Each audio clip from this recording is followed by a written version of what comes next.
गुजरात के भावनगर में सरकार की ओर से छात्राओं को आवंटित की जाने वाली 9,000 साइकिलें एक साल से धूल खा रही हैं।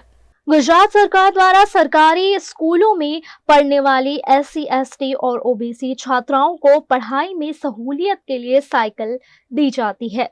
समाज कल्याण विभाग द्वारा की जाती इस कार्रवाई के तहत भावनगर के सिंधु नगर के खुले पॉइंट में खरीदी गई 9,000 साइकिल रखी हुई हैं, जो पिछले एक साल से धूल खा रही हैं।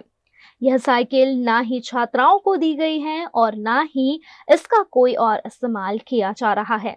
दरअसल साइकिल खरीदने का कॉन्ट्रैक्ट जिस एजेंसी को दिया गया था, उसने हल्की गुणवत्ता वाली साइकिल दे दी थी, जिसके बाद साइकिल बांटी ही नहीं गई थी, लेकिन एजेंसी को वापस भी नहीं की गई। ऐसे में कॉन्ट्रैक्टर और अधिकारी की मिलीभगत पर सवाल उठ रहे हैं।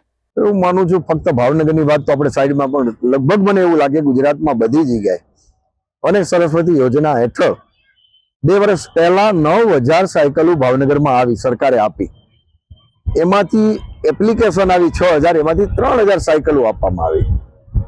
હવે આપણે અધિકારીને પ્રશ્ન કરીએ તો બાકીની બધી સાયકલો અત્યારે ભંગારમાં પડી છે, તો આનો અર્થ શું છે?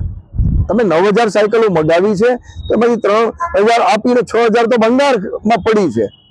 આ વખતે પણ હું એવું માનું 6 સ્કૂલમાં આ સાયકલો આપી, અધિકારીઓને પૂછે છે કે આ સાયકલો રિજેક્ટ થઈ ગયેલી છે, તો પછી બાળકોને આપવાનું કારણ શું છે?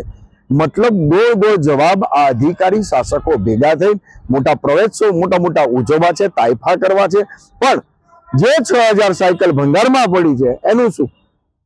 હવે તો વિદ્યાર્થીને દઈ શકાય પરિસ્થિતિ નથી, તો એ પૈસા કોના? મૂળ તો ગુજરાતના પ્રજાજનોના પૈસા, અને એક આર્થિક રીતે પરિસ્થિતિ નબળી હોય એ વિદ્યાર્થીને સાયકલ આપવામાં આવતી હોય તો 6,000 સાયકલો આપી હોત તો કમસે કમ વિદ્યાર્થીની તો સાયકલ સવારી કરીને સ્કૂલ સુધી આવી શકે।